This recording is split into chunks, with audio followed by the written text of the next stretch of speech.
Translation and purport by His Divine Grace, Srila Prabhupada Ki Jai.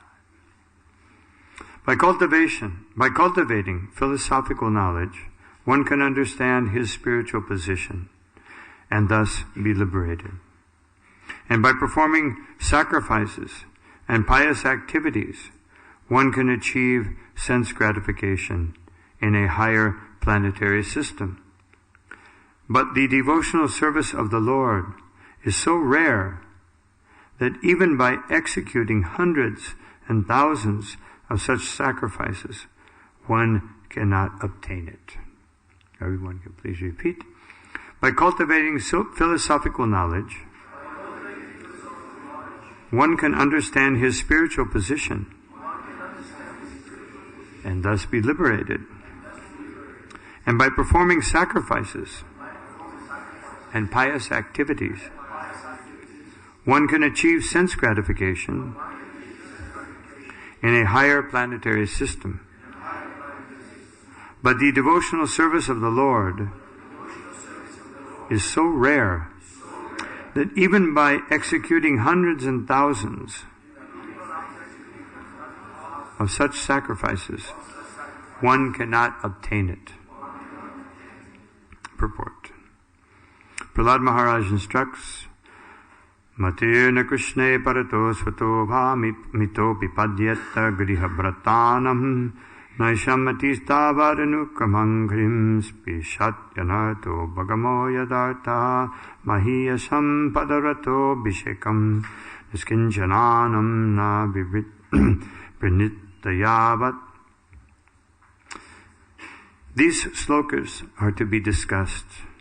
Their purport is that one cannot obtain Krishna bhakti or devotional service of the Lord by official execution of Vedic rituals. One has to approach a pure devotee. Sri Narottam Das Thakur sings, Chadiya Vaishnava Seva Nistar Payecha Keba. One who has been elevated without rendering service to a pure Vaishnava. It is the statement of Prahlad Maharaj that unless one is able to accept the dust from the lotus feet of a pure Vaishnava, there is no possibility of his achieving the platform of devotional service. That is the secret. The above-mentioned Tantra Vachana, quoted from the Bhakti Rasamrita Sindhu, is our perfect guidance in this connection.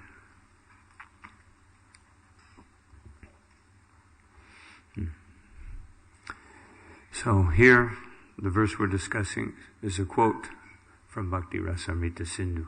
Now, if we go back a few verses, of course this chapter, I'm just going to say a few things. Please excuse me if there's any repetition, because I wasn't here in the previous days. So, anyway, because I wasn't here, I'm free from guilt, maybe, of repetition. The chapter begins. Usually, the first verse of every chapter, Chaitanya Charitamrita, tells the meaning of the verse.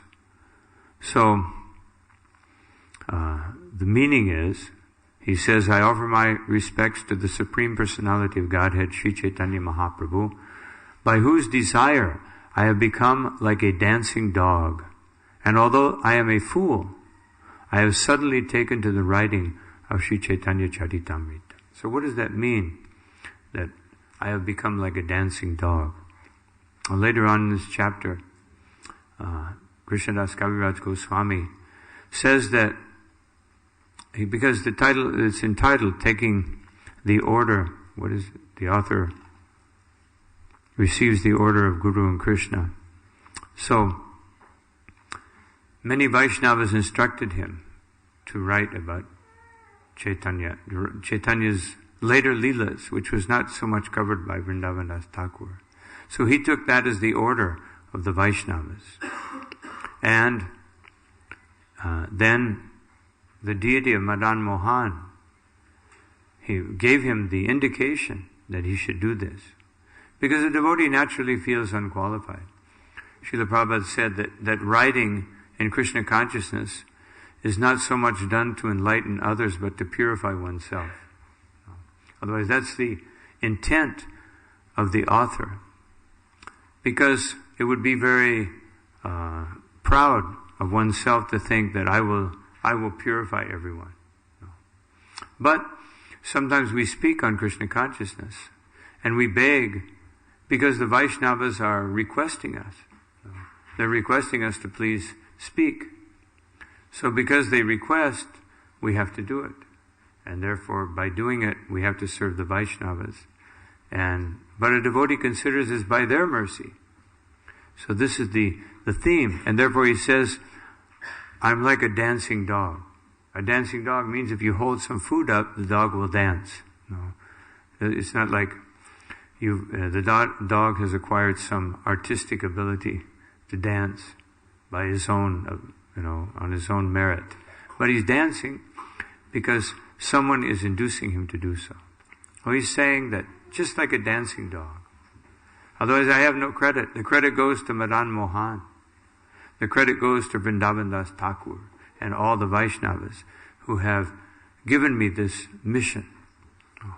And then he says, and although I am a fool, Krishnadas Kaviraj Goswami says in another place in Chaitanya Charitamrita that actually I have no qualification to perform this service. That if anyone hears my name, they will lose their pious activities. And I am just like a worm in stool as far as my own personal desires. This is the humility of a Vaishnava that is required to get the order of Guru and Krishna. So getting the order of Guru and Krishna means the same as, like he says here, that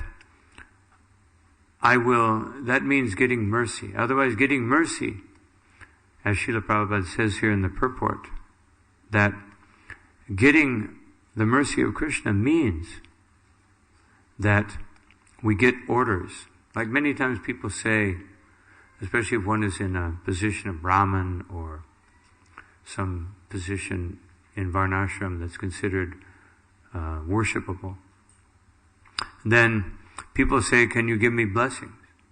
But the blessing is to get an instruction.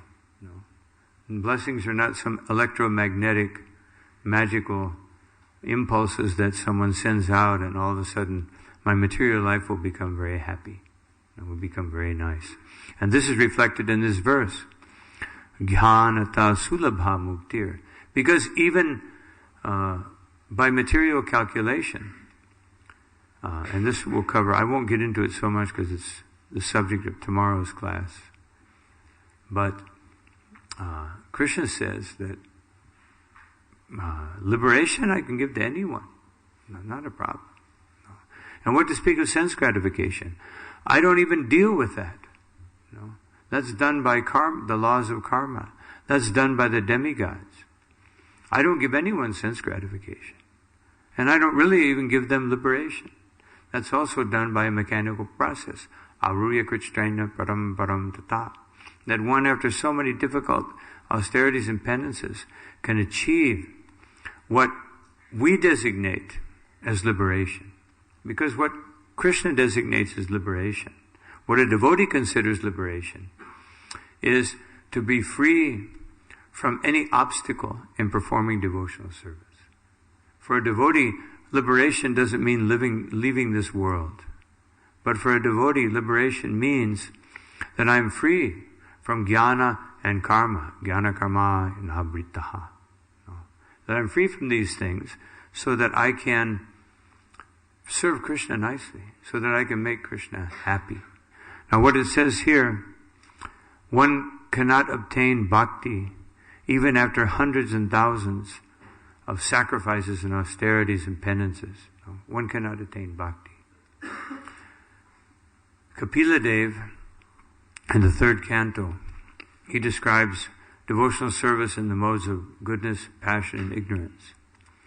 But actually, strictly speaking, according to Srila Bhaktivinoda Thakur, that there is no devotional service There is no real bhakti in the modes of passion and ignorance. And even in the mode of goodness, if one is still attached to the mode of goodness, this is not real bhakti. This is actually niskama karma yoga. And this is gone over again and again by the commentators. Srila Prabhupada didn't comment on Bhagavad Gita that way. He didn't speak so much about niskama karma yoga and all the technicalities that the previous commentators spoke. Prabhupada just said buddhi yoga bhakti, karma yoga bhakti. Because these are preliminary stages of bhakti. Niskama karma yoga means, yes, I have devotion. I want to serve Krishna. But I want to serve Krishna my way. But bhakti means I want to serve Krishna his way, whatever he's requesting. And the perfection of bhakti, as is explained in the 9th canto of Bhagavatam, in the story of Yayati Maharaj and Puru, that the purest form of bhakti, which is explained in terms of one's son's serving, is not even that the Lord requests us to do something and we do it gleefully, we do it happily, we do it joyfully, but we anticipate what Krishna wants. We understand the desires of Krishna so carefully. We study the desires of Krishna, we hear from Krishna, and we want to anticipate. So that Krishna doesn't even have to undergo the effort of telling us what he wants. We want to know Krishna of course no one can know Krishna perfectly, but we want to know. And how do we know Krishna? From his devotees. And therefore, Srila Prabhupada says here, and quotes from Srimad Bhagavatam 7th canto, some famous verses, that we want to, if we want to serve Krishna, he begins by the first verse. Srila Prabhupada says, so we'll do it. He says these shlokas should be discussed. So because he's ordering us to discuss them, we'll discuss them a little bit. So the first shloka, Matir na Krishna parato svato va, mito vipadyeta, that Krishna cannot be understood by one's own efforts, by by hearing in some lecture, like now we're hearing a lecture.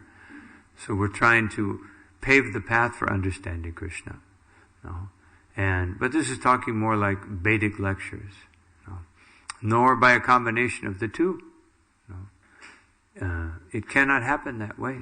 Because adantagobhir vishatam tamisram. Because as long as our senses are uncontrolled, it doesn't matter how many things you hear. Just like we're sitting here in front of the deities. Well, right now they're busy, but they'll give us our darshan. We're sitting here in front of Srila Prabhupada. Yet, if one's mind is plagued by sense gratification, one can be sitting here in front of the deity, even in the midst of a kirtan, and one can be thinking about Maya. This is very possible.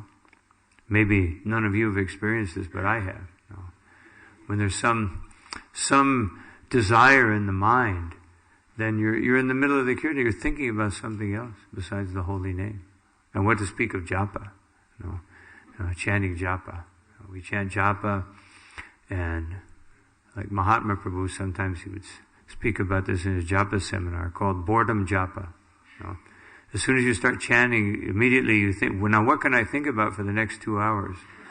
Because I'm going to be so bored chanting the holy name, so let me figure out something to think about. So this is we have to be very careful. And this is the subject matter which this verse is continuing upon. So I just wanted to go back a little bit, but I'll just finish what Srila Prabhupada ordered us to do to discuss these verses. So, puna punascharvita charvananam. That as long as we are attached to sense gratification, then Krishna, it will not be possible for Krishna to appear in the heart. There's another mantra from the Katha Upanishad, that Nayam Atma Pravachanena Labhyo that even if one attends so many classes, so many lectures, which is talking about more like Vedic revelation, not talking about Srimad Bhagavatam class. Because in Srimad Bhagavatam class, the subject matter is being revealed by the mercy of the Vaishnavas. But talking about otherwise, and Namedaya, even if you have great intelligence, Nabahuna Shrutena, and even if you read so many scriptures, even if you read Srila Prabhupada's books, which are full of purports that reveal everything so wonderfully, but Yami Vaishya Binute Tena Labhyas, the meaning will remain concealed. Tasyai Atma Bibinute Tanum Swam, until Krishna decides that he wants to reveal it to you. That is, when Krishna wants to reveal himself, his form, his qualities, he will do that. And when will he do that? When will he decide that? When we take the mercy of the Vaishnavas. Taking the mercy of Vaishnavas is not such an easy thing. Because it's not mechanical. It's an activity of the heart. And this is being explained by the previous verses, which now I'll go back to before we go on to the next verse that Srila Prabhupada wants to discuss in his purport. So, Srila Krishnadas Kaviraj Goswami, in developing this subject matter up to this point, where he referred back in, I think it's like text number 8 or 9, maybe it's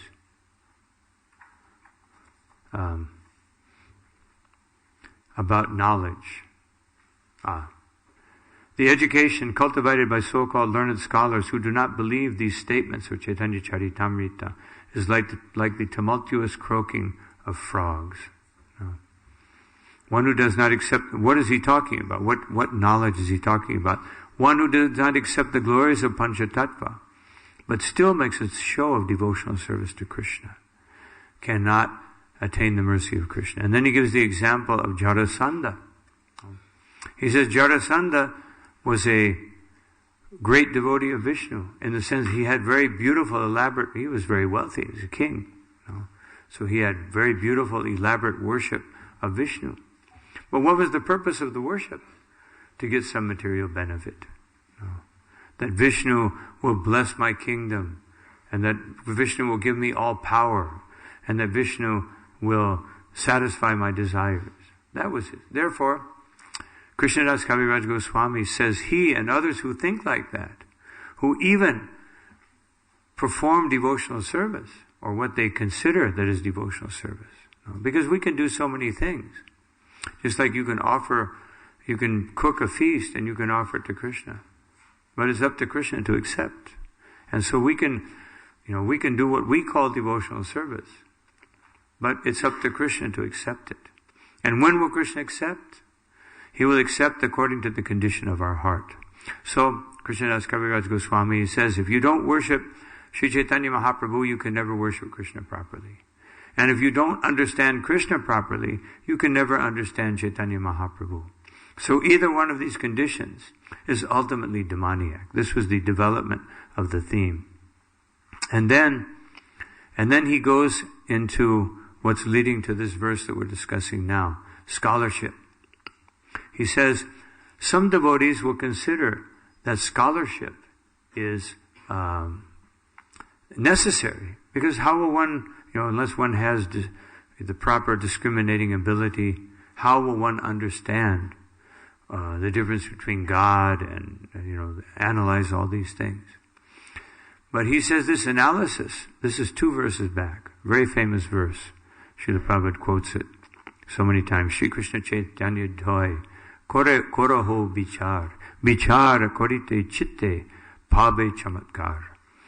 That if you want to use logic, yes, you must use logic. Just like Bhagavad Gita, we recommend everyone as in the Sambandha stage of devotional service, when we're developing our connection with Krishna, that we study Bhagavad Gita very, very carefully. And even before studying Bhagavad Gita, you study Srila Prabhupada's books, elevation from to Krishna consciousness, topmost system of yoga, all these small books that Srila Prabhupada wrote, which are actually explanations of different chapters of Bhagavad Gita and different parts of Bhagavad Gita, and introduction to Bhagavad Gita.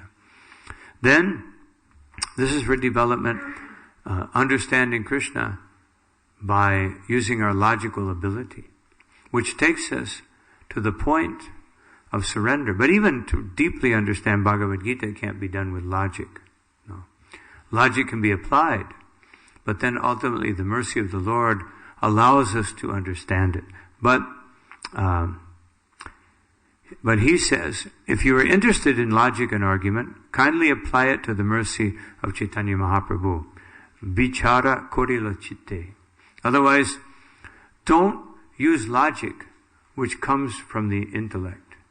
Use logic which comes from the heart. No. We have three types of vision. No.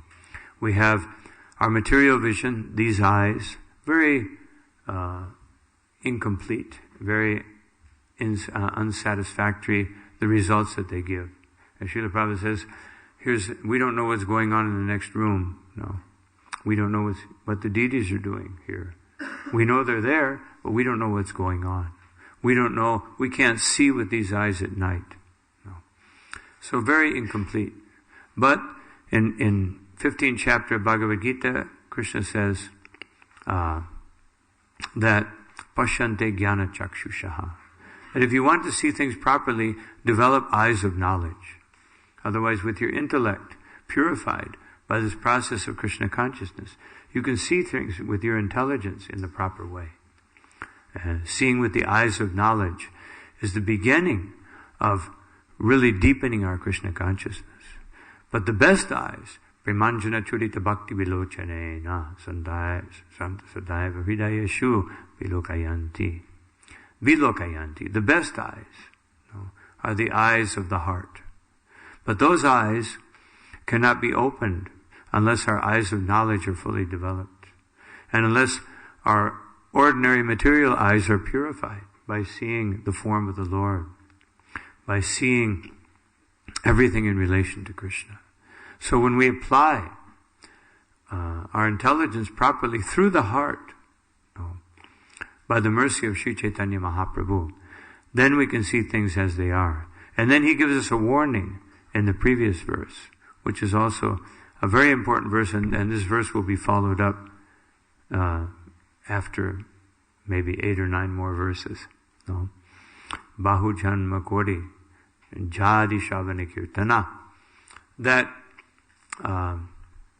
even if you chant the Mahamantra for hundreds and thousands of years, but tabu ta'ana. But if you don't have attachment to the Krishna Pade Premadan, if you don't have attachment to the lotus feet of Krishna, then and why will you not have it? Of course, Srila Prabhupada interjects this, which he's taking from, I think it's verse number 25 or 26. One of these verses is coming up. Yes. That if you commit offenses, so Srila Prabhupada is anticipating that will be coming, and he mentions offenses, although it's not technically mentioned in the previous verse, that there's no mention of offenses, but there's a mention of you can chant for a long time, but if you don't develop attachment for the lotus feet of Krishna, then you won't get premadan, you won't get the treasure of ecstatic love of Krishna, of pure devotional service. And that, then we come to today's verse, that bhakti cannot be had by even hundreds of thousands of all these previous activities, cultivating philosophical knowledge, bhukti mukti siddhikam, bhukti mukti siddhikam, shakaliya shanta, Krishna bhakta nishkam atayeva shanta. That Chaitanya Mahaprabhu, he explains the evolution of the living entity to Rupa Goswami in Chaitanya Charitamrita, 19th chapter of Madhya Lila. So he explains how, the living entity goes through all these stages, from a non-moving living entity to a moving living entity to through birds, beasts, aquatics, birds, beasts, uncivilized human beings, Vedic pretenders who chant Vedic mantras but don't follow things strictly, or those who follow things strictly but don't understand the purpose of the Vedas. Then the Jnanis, among millions of Jnanis, one may be a mukti, and among thousands of muktis, one may be a devotee. Because all these other processes, although they're recommended in the Vedas, there's so many things recommended in the Vedas, but Vedasya Sayavayaraham eva Vedyo. But the purpose of the Vedas is to know Krishna. And just like it says, Vedishu Durlabha, Adurlabha Atma Bhakta. And Lord Brahma says that if you try to understand me through the Vedas, then it'll be very difficult. But if you try to understand me through the process of devotional service, which is given by the devotee, then it will be very easy to understand me. Otherwise, the purpose of the Vedas. So, to think that we can understand the Vedas, that we can chant the original Vedic mantras and understand the Vedas, well, if it would have been that way, why was Srila Vyasadeva feeling despondent? After he explained, he revealed the Vedas, he divided them into 4 sections. He made Vedanta. He wrote the Puranas and the Mahabharata. And he even wrote the Srimad Bhagavatam. One of the 18 Puranas was the Srimad Bhagavatam.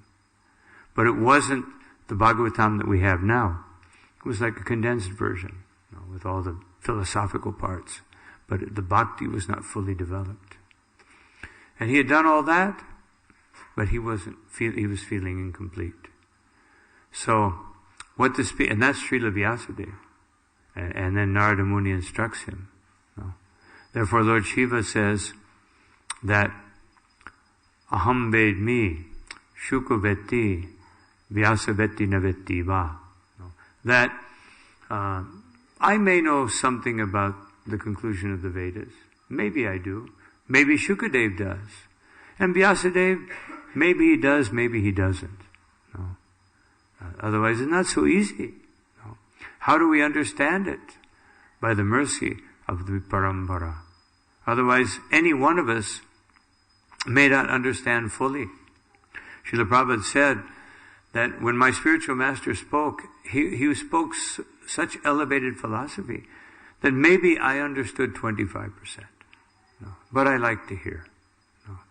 So, the real essence of hearing is our surrender to the hearing process. It's not that our ability to analyze everything intellectually and break it down and digest it and understand it in so many, different ways. We may or may not have that ability. But if we have the ability to please Krishna by some simple service, then that is the most important thing. So he says, so going back to the purport here, Prahlad Maharaj says that, he says in the next verse, which Srila Prabhupada doesn't mention here, that Nate vidur swartakatim hi Vishnu, durashaya ye bahirartha manina. That people, the reason that they can't really understand the Supreme Personality of Godhead is because they don't understand their own self-interest. This is the biggest problem. We don't understand what is good for us. Because as long as we are subjected to sense gratification, as long as we are involved in this material world, or even as it says here, cultivating knowledge. As long as we're cultivating knowledge, and as long as we're cultivating sense gratification. Sense gratification, it says here, Jagya Adi Punyata, by so many pious activities. And Shukadeva Goswami says in the 10th canto, how many pious activities did these cowherd boys perform in order to be playing directly with Krishna? What did they do? And of course the answer is, it wasn't by pious activities. No. He's just showing us. Just like here, the conclusion of this verse, very difficult to attain bhakti. So that's one of the 6 characteristics of bhakti. That it's sudurlabha. It's very, very difficult to obtain. Meaning that it's very confidential. It's not that bhakti in itself, the execution of bhakti, on externally speaking, is very easy. No. Patram pushpam palam toyam yome bhakta prayachati. Or, as Srila Prabhupada says so many times, just chant and be happy. Anybody can do that. No. I mean, any one of us can do that, physically speaking. We can speak, we can say the holy name. But to do it properly, that requires a lifetime, minimum a lifetime of preparation. No. Actually, some of our previous acharyas say that it requires minimum 3 lifetimes. From the time you come to the point of executing bhakti steadily, the platform of nishta, it takes 3 lifetimes. No. But Srila Prabhupada, everything the acharyas say is ultimately adjusted by the last acharya. So Srila Prabhupada said, you should do it in 1 lifetime. No. Why wait 3 lifetimes? No. And Prabhupada said, I know of 2 occasions, and probably many more, but it said in 2 occasions that if you just follow these 4 regulative principles and chant minimum 16 rounds every day, then I guarantee you in this life you will see Krishna face to face. Of course, we're already seeing Krishna face to face. No. That's His mercy. He already did that. No, here is the Supreme Lord in His most beautiful manifestation. Srila Prabhupada said here in this temple that these are the most beautiful deities. Of course, He also said it in New Vrindavan. When He said that here, one devotee said, Prabhupada, you said that about Radha Vrindavan Chandra. He said, yes, this is possible for Krishna. He can be the most beautiful in many places. No. Just like when Madhavendra Puri was bringing the sandalwood back to Gopal. So when he reached the Gopinath temple, Gopal said, myself, Gopal, and Gopinath, we're the same. You just give the sandalwood and camphor to the priests here and they can apply it to my body and I'll be happy. No.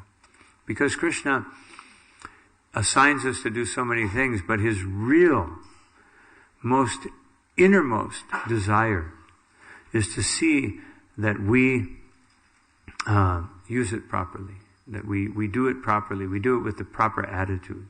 Because ultimately Krishna has unlimited sandalwood. No. Krishna has unlimited camphor. Krishna has, as Srila Prabhupada said, what is the use of your burnt chapatis? No. Otherwise, even if we make the best chapati, and I know many of these ladies here, and maybe many of you probably make perfect round chapatis, no. But our chapati compared to Srimati Radharani's chapati, no. I mean, she doesn't even make chapatis. It's like, that's like staple food, no. She makes like unbelievable. So what is how are we, is the perfection of our chapati or even our sandesh or our burfi going to compare to the gopis, to Srimati Radharani? No. It's not going to compare. No. But the effort we put into it, to making it as good as we can possibly do, that is what Krishna is interested in. No. It's not like a competition. Let me see if I can, reach Radharani's stage of perfection. No. It's a desire to get her mercy.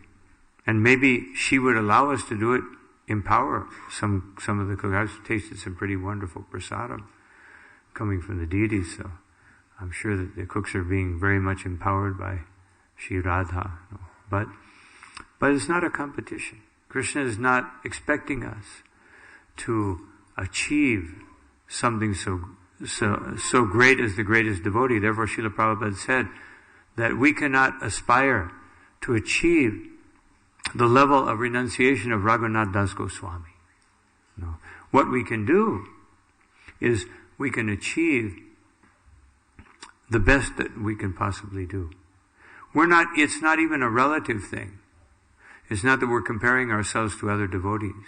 Because when you compare yourself, then you have a tendency the false ego has a tendency to kick in, and we think, I want to be better than this devotee. But we should be trying to be better than the other devotee. But not to think that I want to do the service better, but we don't want to be better. But the other devotee is my inspiration. And therefore we're thinking, this devotee is pleasing Krishna so nicely. Let me please Krishna even more, so that Krishna will be happier. No. This devotee did such a wonderful service. Therefore, let me try to even do that service better, so that Krishna will be happy. Not that so I can say, this devotee is like B string, I'm A string. No. That's the danger in relativization of our devotional service. We have a tendency to compare to others. So, here, there's a comparison going on. But the comparison is that first is mentioned pious activities, yajnas, sacrifices, all these things, austerities, and even the cultivation of knowledge. Lord Brahma speaks about the cultivation of knowledge, that pantastu koti shatavatsara sampagam yo vayoratapi munipung vayoratapi manasa munipungavanam sopyasti ayat prapada simyavichinta tattve govindamari purusham tamaham vajami. That even those who are on this platform, which is first mentioned here, jnanata sulabha muktir, who are so well versed in Shastra, or who are such great yogis that for thousands of years they've been doing these yoga exercises, or who have been studying their whole lifetime Shastras, and they know all kinds of Shastras. Just like the Devananda Pandit. Devananda Pandit in the time of Sri Chaitanya Mahaprabhu, he was so learned. He was so vastly learned that he could, nobody could even approach his learning. He knew the whole Bhagavatam by memory, every verse. And he knew so many other Shastras by memory. Just like we can see the Goswamis, when they write commentaries on and they write Shastras, they say, so such and such is said, and such, they didn't have, Veda base, or they didn't have internet, they memorized these things. They read a Shastra, they read Vishnu Purana, and they remembered. They may have to look it up at, one or two verses again, but they remembered all these things. Such great memories. Shrutidhar. So, but these devotees, with all that ability, Devananda Pandit, he couldn't understand Sri Chaitanya Mahaprabhu. He could not appreciate Chaitanya because he had committed an offense against Srivas Thakur. And he begged. He even came to the point, because Chaitanya Mahaprabhu met him one day while they crossed paths in Navadvip. And Mahaprabhu just looked at him, because the first introduction we have to Devananda Pandit is that Mahaprabhu was passing near his ashram, and he heard him chanting the Bhagavatam, and it disturbed his mind. Otherwise it was the Bhagavatam. But as Sanatana Goswami says, milk touched by the lips of a serpent becomes poisonous. So the Bhagavatam spoken by Devananda Pandit was like poison to the ears of Mahaprabhu, because he knew this person has offended Srivas Thakur. How can anything he says have any value? Even when he speaks the Bhagavatam, it will certainly be poisoned. So Mahaprabhu told the devotees, I'm going to run in there and tear up this Bhagavatam. He was so angry, he was going to tear up the Bhagavatam. We worship the Bhagavatam. Of course, Mahaprabhu can do these things. And the devotee said, no, this wouldn't be a good precedent. Otherwise we'll have people tearing up Bhagavatams all over the place. So Mahaprabhu restrained himself. But the next time he saw him, he said, "You are such a rascal. You have offended the pure devotee Srivas Thakur. Don't you remember?" And that was a crime of omission, not a crime of commission. He didn't directly offend Srivas Thakur. He simply allowed others to offend him, and he didn't do anything about it. By this, he said, even if you study for millions of years, you will simply go to hell. Devananda Pandit. And he had already heard from everybody that this Chaitanya Mahaprabhu, he was a sannyasi. Of course, the first time he met him, he wasn't a sannyasi, but then later on as a sannyasi. He is the Supreme Lord himself, but he couldn't understand that. And he begged others to tell him, "What can I do?" And they said, "You have to get the mercy of his devotees." He didn't know how to get the mercy of the devotees because he was thinking that everything happens on the intellectual platform. But then by Krishna's mercy, by his desire to have that mercy, Vrakeshwar Pandit came and stayed in his ashram for 1 month. And every day dancing and chanting and explaining the glories of Krishna. He became, as Srila Prabhupada would say, he became infected by Krishna consciousness. And then he went to Lord Chaitanya Mahaprabhu and he surrendered. And Lord Chaitanya said, just as he said to the Digvijay Pandit, that you have all this knowledge, but it's useless. But now, if you apply it to Krishna and service to Krishna, it will be unlimitedly valuable. As Srila Prabhupada said, you may have so many zeros, but if you put the one in front, then all those zeros make that one a very, very valuable figure. So, all this knowledge that these jnanis may have, and even achieving mukti, which is sought about, everyone is seeking mukti. Or even these karmikandis who do all these yagyas and everything. They may be, by material estimation, in everyone's mind, they may be worshipped. Just like Srila Prabhupada speaks about in previous purports about the yogis. And especially in explaining these verses that he explains in the purport, he explains that yogis and jnanis, they may achieve such a degree of perfection that everyone in this world worships them. Just like we see people are fascinated by some great yogi who can do some mystical performance. And people are fascinated. They see us, they think, well, we're just kind of ordinary.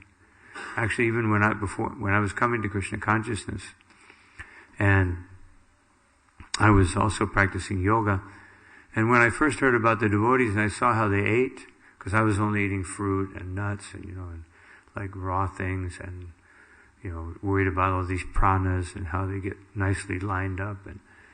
And I was thinking, wow, how can these people have any knowledge? Look at the way they eat, all these fried things. And, then finally they convinced me to take prasadam.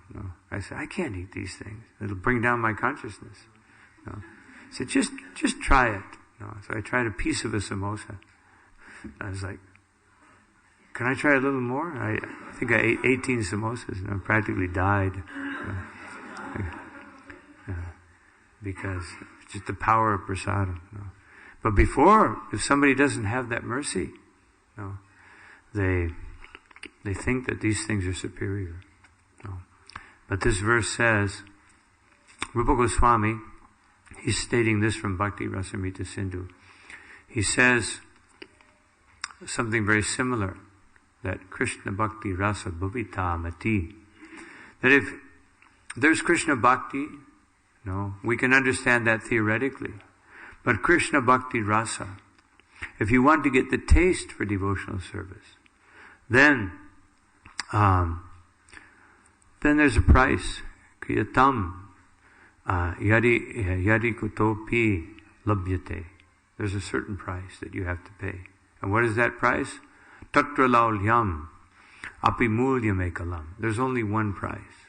And that price is that you have to be very, very greedy for devotional service. You have to desire it so much.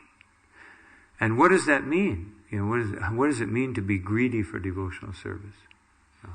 What it means is that you have to be willing to undergo anything and everything that Krishna puts in your path in order to be able to serve Him.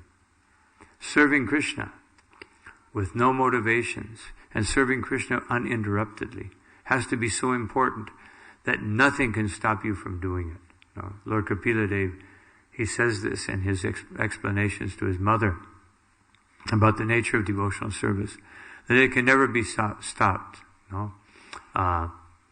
That sarvaguhaye, matir sarvaguhaye, and manogatir avichchina, that the mind flowing toward the lotus feet of Krishna is just like the Ganga, so powerful that it cannot be stopped by anything. So when we have this type of desire to serve Krishna, otherwise, if I get sick, if I have a problem, if I have money, if I don't have money, because sometimes having money is a bigger problem than not having money. Like when we don't have money, then it's kind of easy to depend on Krishna. Just like Manigriva and Nalakuvara. Narada Muni cursed them. He was contemplating, how can I make them a little humble? They're so proud that they don't even recognize my presence. So he said sometimes when a poor man, someone has something and they become poor, then they appreciate it very much. So let me make them the poorest of the poor, trees, and then they will appreciate. So, but sometimes having money or having opulence or having power is very dangerous because we forget about the need to depend exclusively on Krishna.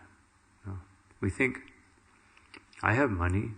Why do I need to depend on Krishna? I can perform my devotional service any way I want. I have knowledge. Why do I need the mercy of the devotees? I can just figure this all out by myself. So these things can become very dangerous. And therefore, Janmakoti Sukritaya Nalabhyate, Rupa Goswami says, same thing he says here, that even if you perform pious activities for thousands of years, it will produce no result. So, this is the introduction. This is the introduction. And as a concluding point, I just want to mention the last verse of the 3 verses. Well, 2 verses that were quoted by Srila Prabhupada, 1.5. So, the last verse, which we just read, that unless you take the dust of the lotus feet of the Vaishnavas on your head, no understanding of Krishna will be possible. This is what Srila Prabhupada says that we should discuss, we should understand. That, otherwise it's speaking about devotional service cannot be obtained. By any mechanical or personal process, it cannot be attained. So this is the point that Srila Prabhupada is making in his purport. And that's what we'll be discussing tomorrow. Then how do you obtain it? So Srila Prabhupada gives us the hint that will be further discussed in the next 10, 12 verses. It is by the mercy of the Vaishnavas. Now why does Krishnadas Kaviraj Goswami bring this out in this particular point, of the evolution of the verse, of his subject matter here? Because he has just warned us, by logic you can't understand Krishna. If you commit offenses, you cannot understand Krishna. If you don't understand the position of Krishna and Chaitanya Mahaprabhu, you cannot attain Krishna. And he says, even if you have knowledge or perfection in pious activities, you still cannot attain Krishna, which is done by bhakti. And now he will emphasize, you cannot have bhakti, which Srila Prabhupada has already given us the introduction, unless you have the mercy of the Vaishnavas. So this will be the subject matter. How bhakti will become manifest will be the subject matter of the next few verses. So just like in the soap operas, the organ comes in, what will he do next? So we'll leave that for tomorrow. So I'll stop here. And any questions, comments?